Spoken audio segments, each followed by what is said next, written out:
On Friday, South Korea's state media reported that several North Korean missiles were recently moved from a rocket facility in the capital Pyongyang amid speculation that the North was preparing to take more provocative actions. This is no news to most South Koreans who have long become immune to North Korea threats. But many experts around the world are now voicing their opinions on how North Korea is unlikely to start a war it cannot win. This as many fear the chances of a nuclear exchange between the U.S. and the Hermit Kingdom are at their highest point in recent years. The top diplomat from the United States is in Beijing this weekend, where he will meet with Chinese leaders on Saturday. The North Korean issue and Trump's upcoming visit to China will be high on the agenda.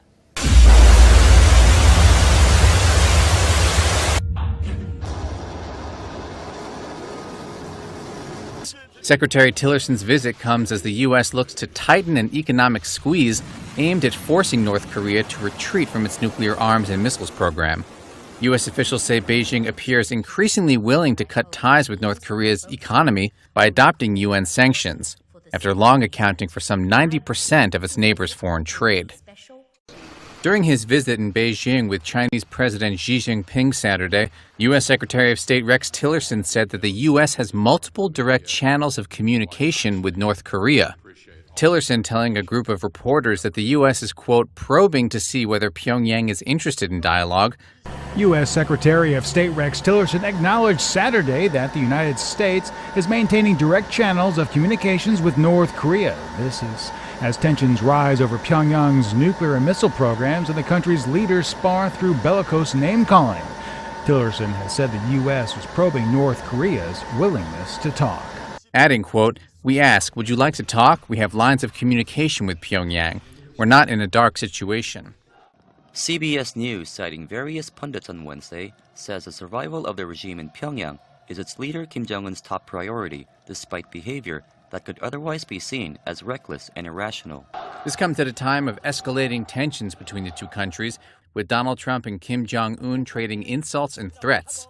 Trump at the UN vowing to totally destroy North Korea.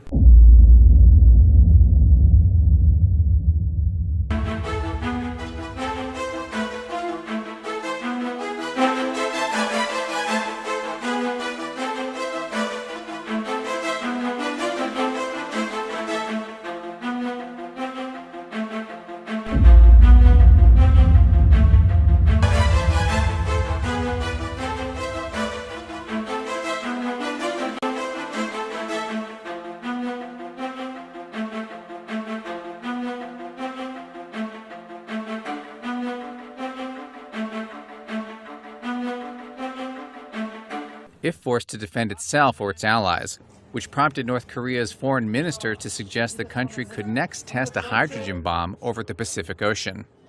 They also say that although Pyongyang may or may soon have the capability to devastate an American city with a nuclear-tipped ICBM, it's seen as having no ability to destroy the U.S. outright. However, amid the escalating war of words and brewing mistrust between Washington and Pyongyang, experts say even the slightest of miscalculations could easily trigger a full-scale war on the Korean peninsula.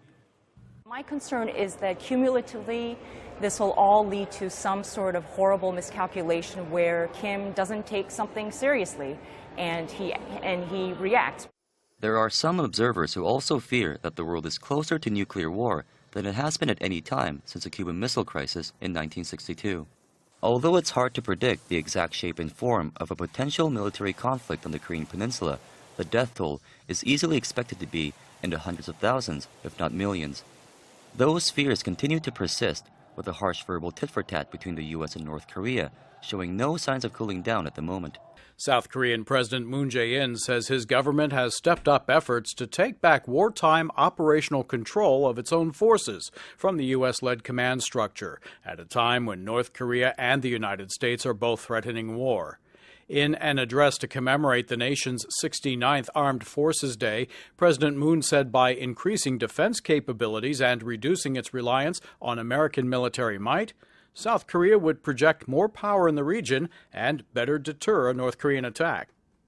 우리가 전시작전권을 가져야 Moon said when the South has wartime operational control, the North will fear us more and our armed forces will be trusted more.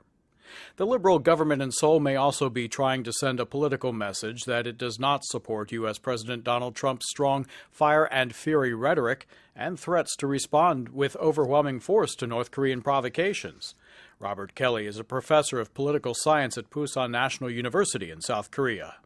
I think this might be a way for Moon to separate himself somewhat from the behavior of Donald Trump in the last month. I don't think South Koreans want fire and fury.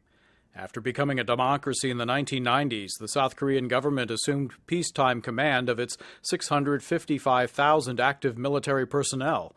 The South Korean military coordinates closely with the Combined Forces Command and the United Nations Command, led by U.S. General Vincent Brooks, who is also commander of the over 28,500-member U.S. military force in Korea. In wartime, the U.S. commander would assume control of South Korean forces as well, but it is not an automatic transfer of command. The South Korean president has to first agree to cede that control. Regional security analyst Daniel Pinkston with Troy University in Seoul. In a way, President Moon has control and he has a veto over giving control to the U.S. and giving control to the Combined Forces Command. Moon and other South Korean liberals have long advocated for wartime operational control in large part as a sovereignty issue, and it is associated with anti-American sentiment in the country. Conservatives have long opposed taking on independent wartime control out of concern that it might weaken the U.S. commitment to help defend the South. Robert Kelly says it could be seen by enemies and allies alike as a sign of growing friction between Seoul and Washington. Yeah, well, I mean, this is what the North Koreans have wanted for a long time, right? Sort of drive the two of them apart, and they'd be getting what they want if this goes through. In 2014, Seoul and Washington decided to postpone wartime operational control transfer until at least the year 2020, but made the deal contingent on South Korea gaining the necessary operational capabilities.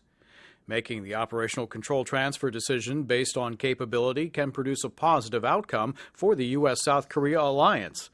Daniel Pinkston says it puts the obligation on Seoul to take more responsibility for its own defense.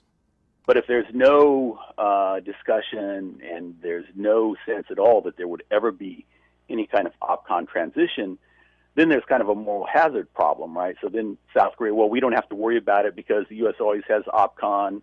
They're always going to take care of us, so why should we spend more on the defense budget?